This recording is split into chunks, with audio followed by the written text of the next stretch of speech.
Sadaqallahul azim. Ibu-ibu yang saya sayangi karena Allah, sebelum kita mulai kajian kita berdoa kepada Allah, semoga siapapun kita yang hadir dalam majlis ini, insya-Allah Allah sehatkan badan kita, Allah kuatkan jasad kita, Allah tambah ruh keimanan kita, Allah luaskan rezeki kita, Allah angkat segala masalah kita, Allah jauhkan kita dari orang-orang zalim, Allah matikan kita dalam keadaan husnul khatimah. Amin. Allahumma amin. Selanjutnya, innallaha wa malaikatahu yusalluna 'alan nabi ya ayyuhalladzina amanu sallu 'alaihi wa sallimu taslima. Shalawat salam kita hadiahkan kepada baginda Rasulullah sallallahu alaihi wasallam dengan lafaz Allahumma salli ala Muhammad wa ala ali Muhammad.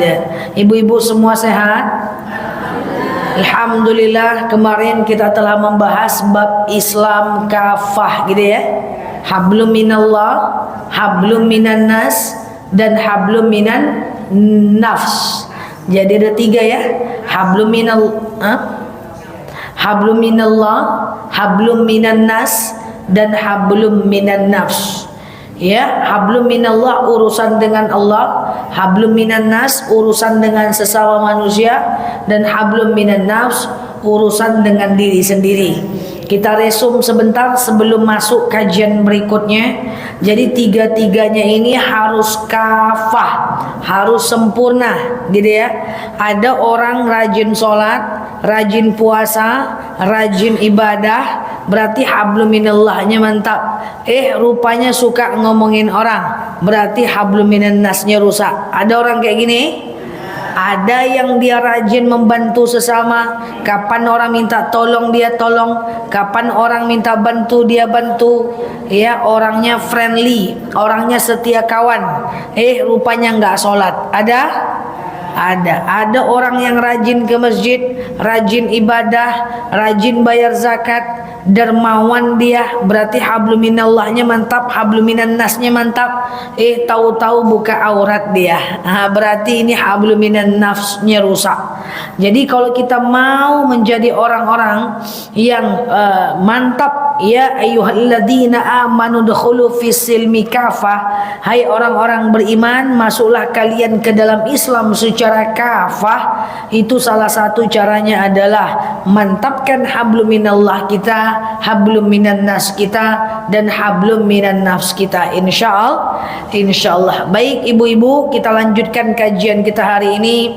Paling lama 30 menit ke depan insyaallah kita akan membahas tentang adab bertakziah dan ziaratul kubur dan berziarah. Pernah takziah? Pernah ziarah?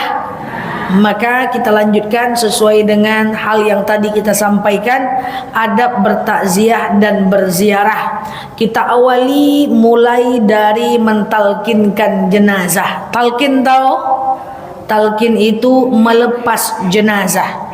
Jadi kita berharap kita adalah orang yang terakhir melepas jasad orang-orang yang kita sayang. Nah, jadi ketika ada orang yang sakaratul maut, jangan banyak bingung, supaya kita ada ilmunya, supaya tidak bingung lagi nanti. Karena kita tahu dalam dalil dikatakan idza jaa ajaluhum la yastakhiruna sa'atan wa la yastaqdimun. Jika datang ajal, tidak akan Allah mundurkan walaupun cuma 1 detik saja. Oh, enggak gitu Ustazah. Katanya orang yang hadir dalam majelis taklim umurnya lebih panjang berkah umurnya. Oke. Nah, jadi idza jaa ajaluhum, jika datang ajal, maka tidak akan ajal itu dimundurkan walaupun cuma 1 detik. Sebelum saya jelaskan tentang talqin, takziah dan ziarah, jadi saya sampaikan, saya ingatkan kepada diri saya, umumnya kepada kita semuanya, jadwal mati Allah yang tentukan, cara mati kita yang usahakan. Saya ulang, jadwal mati Allah yang tentukan, cara mati kita yang usahakan. Contoh, pura-puranya besok jam 2 siang jadwal mati kita. Itu udah jadwalnya. Caranya kita yang usahakan. Seandainya jam 2 besok kita lagi nganga-nganga, meninggalnya nganga-nganga tuh. Seandainya jam 2 besok kita majelis taklim, meninggalnya majelis taklim tuh. Seandainya jam 2 besok kita lagi karo-karo, karaoke, joget-joget ndak jaleh, joget-joget lah meninggalnya. Seandainya besok kita lagi silaturahmi, meninggallah kita dalam keadaan silaturahmi. Besok kita lagi zikir, maka besok juga kita berarti meninggal dalam keadaan berzikir. Besok kita lagi gosip, berarti meninggal dalam keadaan gosip. Itu makanya kenapa ustadz-ustadz suka ceramah, perbanyak amal, perbanyak amal, perbanyak amal, perbanyak amal. Karena kenapa? Orang yang semakin banyak melakukan ibadah sunnah, amalan sunnah, kerjanya majelis taklim, zikir, ya, bekerja dengan hati karena Allah, kemungkinan matinya dalam keadaan seperti itu. Tapi kalau pagi dia ngalai-ngalai, siang ngalai-ngalai, sore ngangak-ngangak, malam ngalai-ngalai, ngalailah meninggalnya itu. Jadi matinya itu dari Allah. Cara matinya kita yang tentukan. Walaupun kita minta mati, bukan jadwalnya takkan mati-mati, betul? Makanya kenapa ada orang yang bunuh diri tak mati, ada orang yang bunuh diri mati. Kalau ada orang bunuh diri kemudian dia meninggal, meninggalnya tidak diminta pertanggungjawaban, tapi bunuh dirinya diminta pertanggungjawaban. Kalau ada orang lagi berkhalwat, berdua-duaan, ya, lalu dia meninggal, meninggalnya tidak Allah minta pertanggungjawaban karena meninggal itu dari Allah, tapi sebab kita meninggal itu ada pahala dan dosanya, kita yang mempertanggungjawabkannya. Nah, makanya sebelum kita belajar, saya himbau kepada kita semua, perbanyaklah melakukan amalan-amalan sunnah dan wajib. Tinggalkan yang mubah, yang enggak terlalu bermanfaat, fokus kepada ibadah yang bermanfaat. Setidaknya kita berusaha dulu untuk mati dalam keadaan baik. Apapun takdirnya nanti kita terima, tapi semoga ke depan kita meninggal dalam keadaan baik, insya Allah. Nah, seandainya tidak ada jaminan orang yang baik meninggal dalam keadaan baik, tidak ada jaminan itu. Ya, kita cuma bisa berusaha. Tapi kalaupun meninggal kita tidak dalam keadaan baik, maka insya Allah amal yang dulu-dulu tetap kok Allah terima. Ibu-ibu yang saya sayangi karena Allah, lalu bagaimana kalau kita menghadapi orang yang sudah dalam kondisi sakaratul maut? Barangkali kita berada pada posisi ini, makanya kita belajar. Jadi kalau ada orang meninggal dunia atau orang sakit lah, dia dalam kondisi sudah terbaring sakit, lalu kita kan datang tuh dekat kepadanya, maka biasanya kan kita membantu untuk mentalkinkannya ya. Kadang-kadang orang sakit kita bacakan Yasin, kadang-kadang orang sakit kita bacakan Al-Fatihah, kadang-kadang orang sakit kita bilang syafakumullah. Tapi kalau udah tidak sadar dia, napasnya satu-satu lagi, maka kitalah orang yang berilmu yang bertugas untuk mentalkinkan calon jenazahnya. Caranya gimana? Nih, misalnya ada manusia nih, dia sedang terbaring. Di sini kepalanya, di sini kakinya. Ini kepalanya, sini kakinya, biar mirip sedikit. Ini kepalanya, ini kakinya. Paham ya? Kalau kita mentalkinkan jenazah atau ingin melepas kepergian orang tua kita, itu tangannya mesti menyentuh bagian kulitnya. Misalnya nih, kita pegang ujung kakinya, ini dalam kitab ta'lim dijelaskan. Kita pegang ujung kakinya. Kalau masih panas, masih hangat, masih aman. Bisikkan ke telinganya, la ilaha illallah. Ma. Bilang ma, la ilaha illallah. Ma. Bilang ma, la ilaha illallah. Tapi ketika kakinya sudah dingin, coba pegang pahanya. Kalau pahanya masih hangat, berarti masih aman, nyawa sudah hampir tercabut karena kaki sudah dingin. Maka ucapkan la ilaha illallah. Pa ngomong pa, la ilaha illallah. Ma ngomong ma, la ilaha illallah. Rupanya itu pahanya sudah dingin. Coba kita pegang perutnya masih panas, masih bisa kita suruh ngomong ma, ucap ma, la ilaha illallah. Kenapa? Karena afdol zikri fa'lam annahu la ilaha illallah. Afdolnya zikir itu adalah mengucapkan kalimat la ilaha illallah. Ternyata perutnya sudah dingin, maka pegang dadanya. Kalau dadanya sudah dingin, maka jangan dipaksakan lagi. Berarti nyawa sudah hampir Allah cabut. Maka cukup dengan lantunkan Allah, Allah, Allah saja. Kenapa? Karena kalau dipaksakan bilang la ilaha illallah, pas la ilah meninggal dia. Artinya tiada Tuhan. So, kalau sudah dia dalam kondisi benar-benar udah dingin semua, maka ibu ucapkan Allah, Allah, Allah saja. Jadi kalau ada jenazah yang terbaring sakit, jangan bingung kita kedipangan kok, jangan. Ya, baca Yasin. Kalau udah detik-detik terakhir, maka kita ucapkan yang tadi saya sampaikan. Dipegang jasadnya. Orang sakit itu kalau kita jenguk orang sakit, kalau dia mahram kita kan kita pegang dia. Kita pegang badannya, kita pegang kakinya, ya kan? Nah, itulah tujuannya. Jadi kalau kita mentalkinkan jenazah, begitulah caranya. Oke? Dulu waktu saya kecil dalam majelis ini, kita sudah pernah membahas tentang memandikan, mengkafani jenazah, betul? Di rumah ibu ya, waktu saya masih kecil sekali ya waktu itu ya. Belum tamat kuliah ya. Masih S2, sedang kuliah S2 ya. Tapi waktu itu kita pakai boneka ya. Semoga nanti ke depan kita bisa belajar memandikan, mengkafani jenazah langsung manusia. Karena sekarang metode saya mengajarkan mengkafani jenazah itu manusia memang kita kafani orang hidup. Mandinya pakai apa namanya? Pakai patung mukena. Karena data output dari dakwah ini kan kita selalu evaluasi. Kalau pakai bonekanya ngintip seketek-ketek, mereka jadi dia nggak paham. Semoga entah kapan-kapan. Biasanya di masjid-masjid sekarang saya pakai langsung manusianya. Langsung ada jemaah yang suruh jadi mayat, tapi dia senyum sedikit, agak beda ya, karena dia masih hidup. Nah, jadi kalau boneka itu nggak efektif dia, nengok aja nggak nampak, kan? Nah, ibu-ibu yang saya sayangi karena Allah, nah ini yang kita maksud, oke? Setelah itu adab mentalkinkan jenazah. Jadi kalau kita dalam posisi seperti itu, maka insya Allah kita udah bisa mentalkinkannya.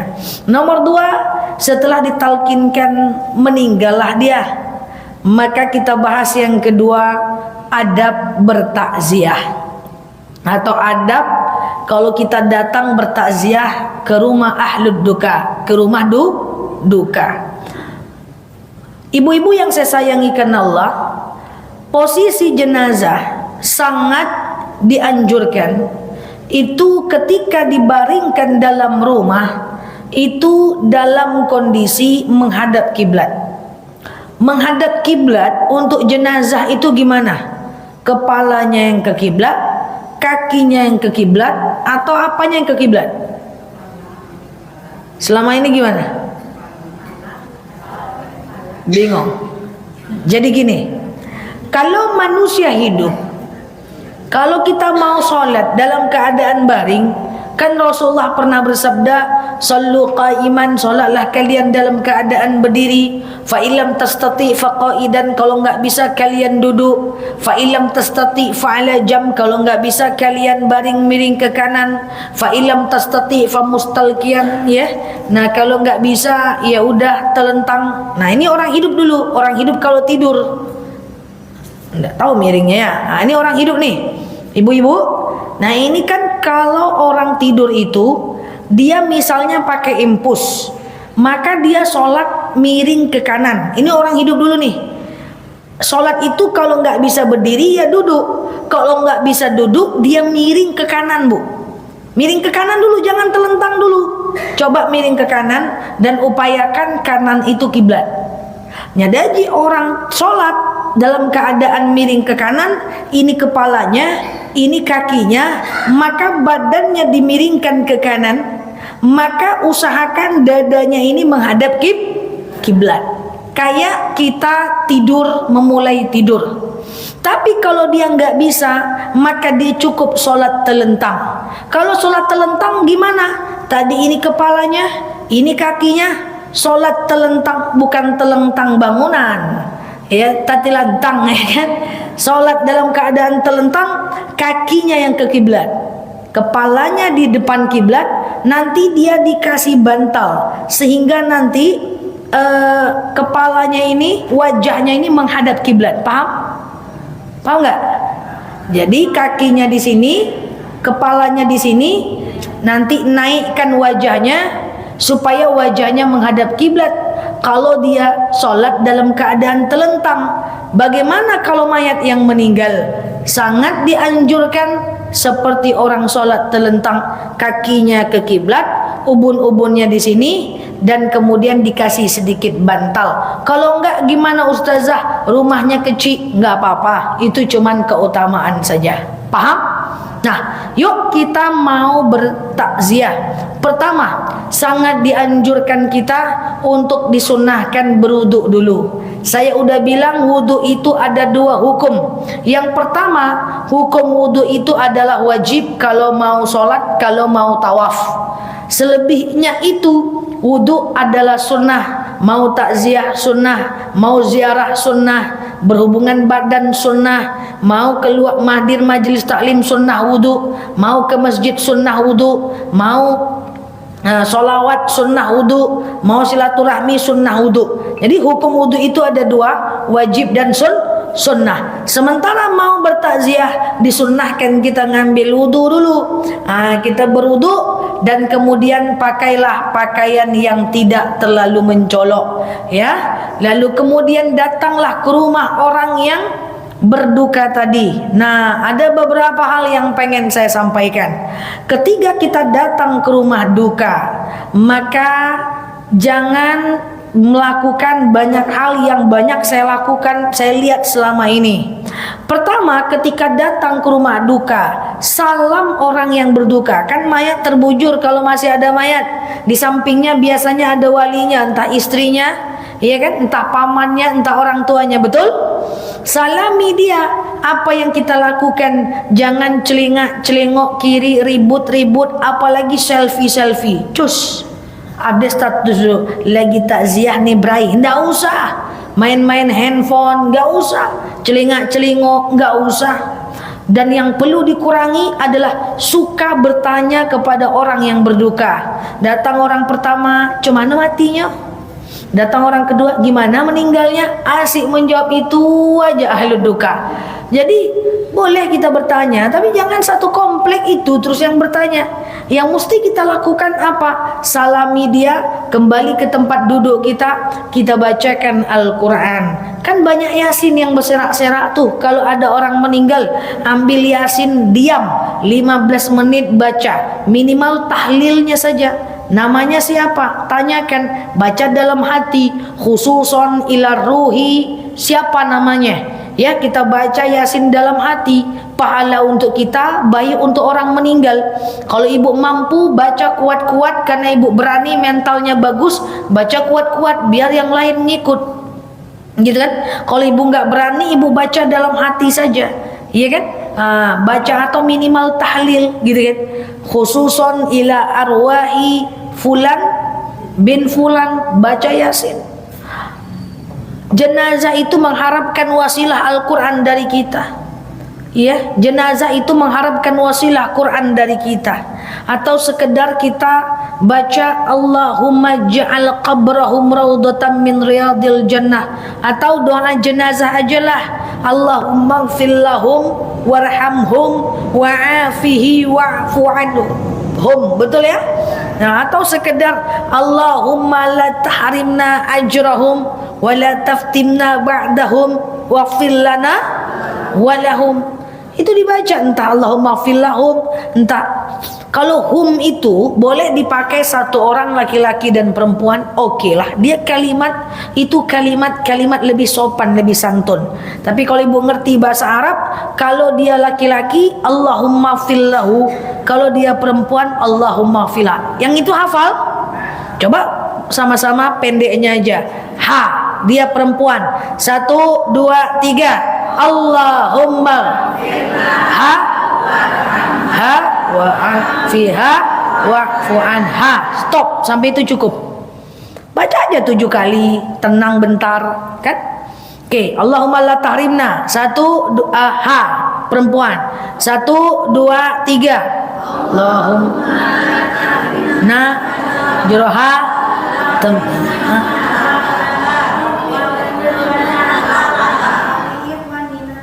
ada satu nyangkut ya, wali ikhwanil lazina sabaquna bil iman.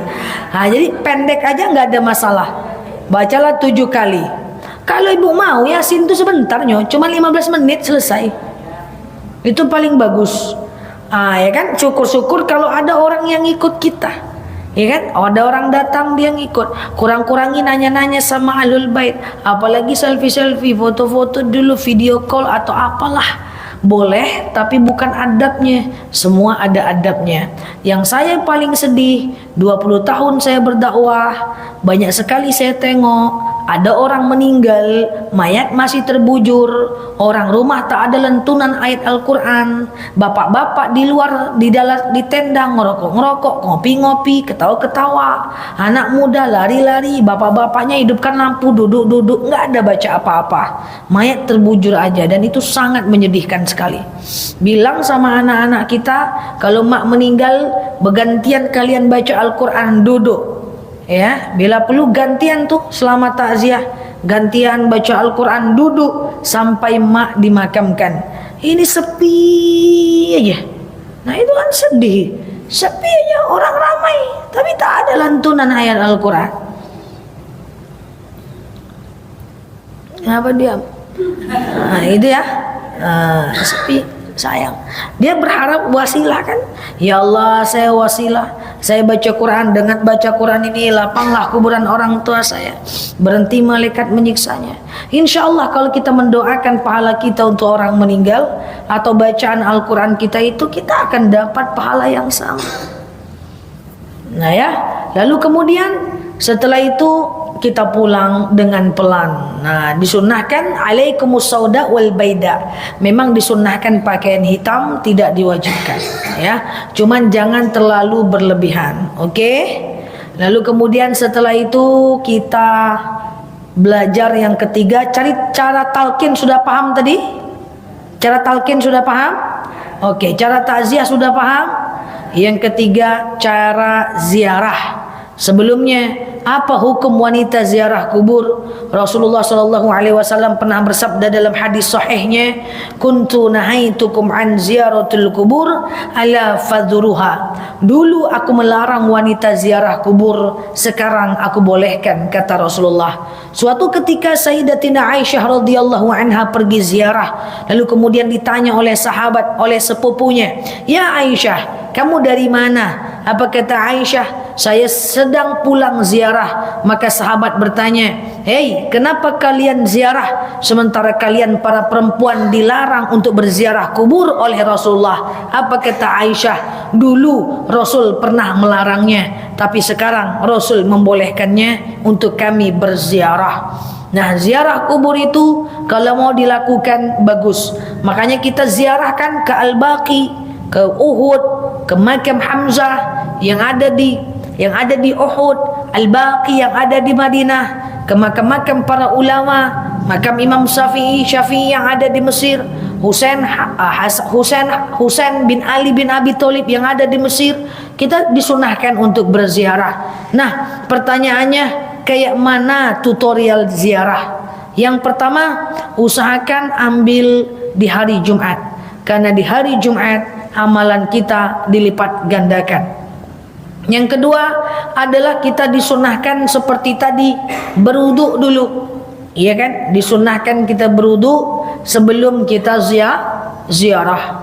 Lalu kemudian sekali lagi pakai pakaian yang tak terlalu mencolok, biar tak terkejut mayat tu.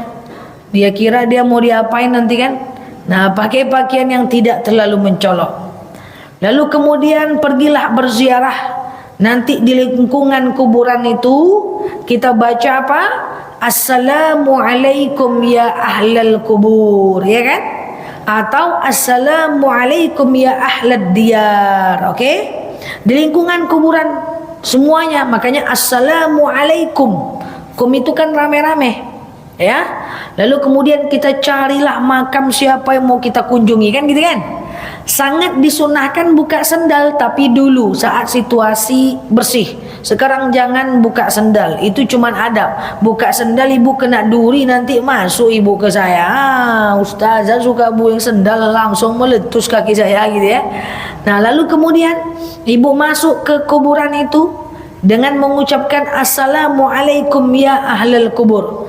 Lalu sampai di kuburan orang yang kita ingin ziarahi itu, kalau bisa ibu ucapkan lagi, kalau dia perempuan assalamualaikum ya ahlal kubur. Kalau dia laki-laki terbalik.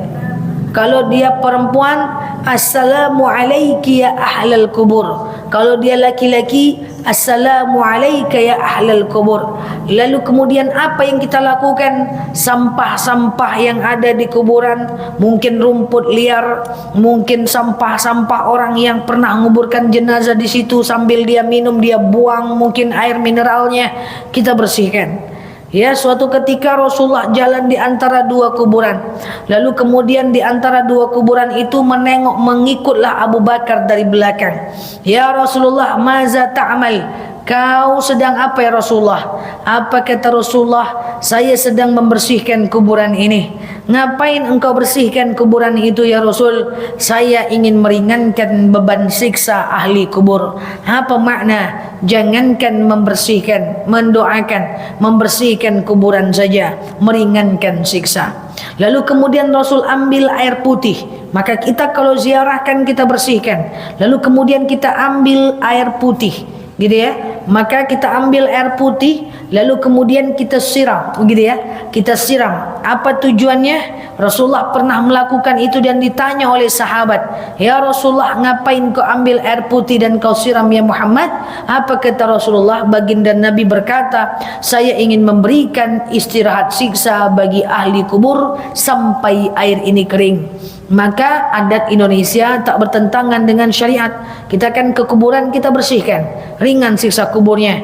Kita ambil air, kita siram, berhenti malaikat menyiksanya. Nah inilah adab ziarah. Lalu kemudian doakan dia. Doanya apa?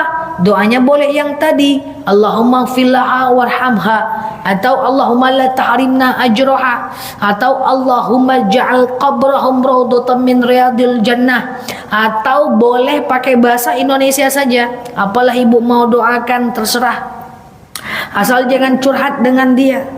Ma aku datang nih ma, yo doakan aku sukses ma, pasti kan susah gitu kan. Nah, jadi jangan banyak-banyak kita, dan kemudian jangan meratap ya, mak kok mak cepat kali meninggal mak, baik lagi tetangga tuh mak, tetangga tuh jahe amak kan elok, yo yo katanya kan kacau gitu kan. Nah, jadi jangan meratap, jangan ngobrol ya kan. Nah itulah adab ziarah. Ya, jadi orang tua kita menunggu ziarah itu. Ustazah, cemana nih ustazah? Saya nggak bisa ziarah ke makam orang tua saya karena saya di sini, orang tua saya entah di mana-mana. Suruh orang lain ziarah, suruh anaknya, pamannya, siapalah yang ngeziarah. Maka sebagai penutup, karena nanti ustadz kita mau nyampaikan sesuatu, saya sampaikan satu hal. Bu, jangan pesan aneh-aneh sama anak kita.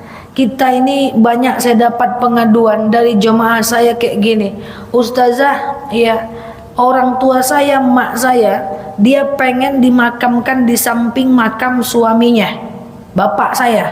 Bapak ibu di mana makamnya? Di Medan. Semua anak di mana? Di Pekanbaru.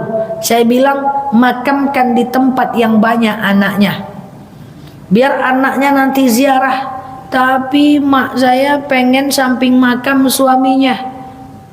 Siapa yang ada di Medan? Nggak ada siapa-siapa ustazah. Nggak usah, tak perlu diturutin. Nggak kan reuni dia lama kali deh. Iyo juga ya bang. Kan nggak ada hubungannya itu. Jadi ibu nanti kalau ngomong sama anak, nak makan kamak di tempat yang kalian rame, ya kan? Supaya ada yang menziarahi kita.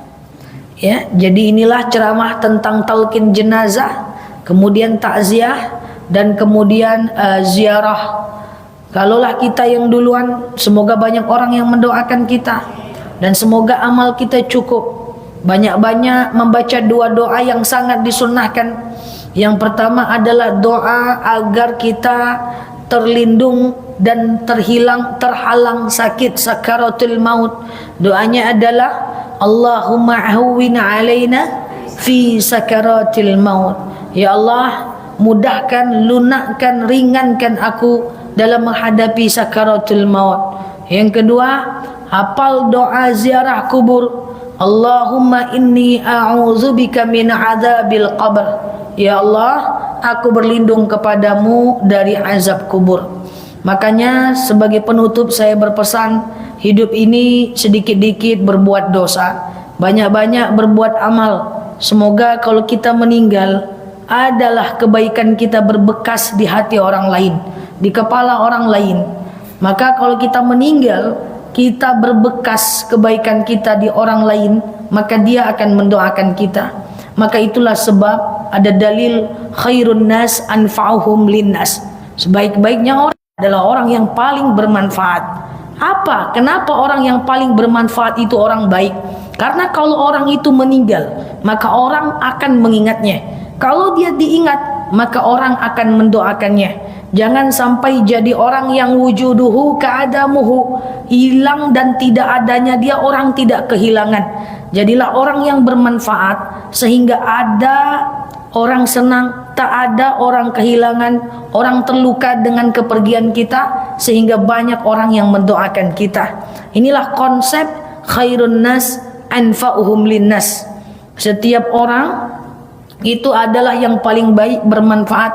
Makanya kenapa saya seringkali nyinyir ceramah, jangan balas keburukan dengan keburukan. Kalau ada orang buruk, kita balas baik. Meninggal kita, orang itu pasti akan mendoakan kita insyaallah, karena suatu ketika dia akan menyesal karena pernah zalim kepada kita. Semua yang kami ceramah-ceramahi ini ada asbab, ada sebab. Semua ustadz-ustazah yang ceramah, ketika dia cuma bilang sebaik-baiknya orang adalah orang yang paling bermanfaat, pikirannya jauh. Tapi kalau kita jarang menyakiti orang, maka kita meninggal, orang akan kehilangan. Kehilangan itulah yang menciptakan sebuah doa. Semoga kita diantaranya. Demikian, dibantu doanya. Ya.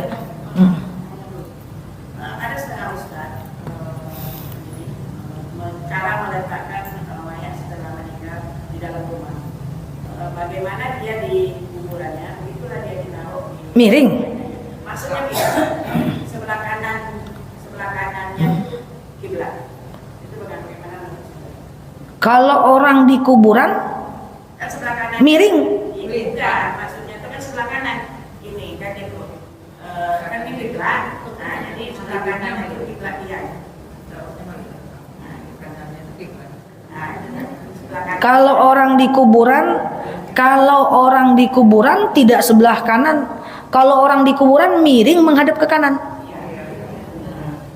Nah, Pokoknya kepalanya itu begitu. posisinya idealnya karena dia telentang supaya dia menghadap kiblat, kakinya yang ke kiblat. Tapi itu tidak ada dosa, kalau dibolak-balik pun nggak ada masalah. Di rumah. Ya itu nggak ada rukun-rukunnya. Nggak. Wah, seandainya rumahnya kecil, nggak apa-apa. Itu aman saja. Ya.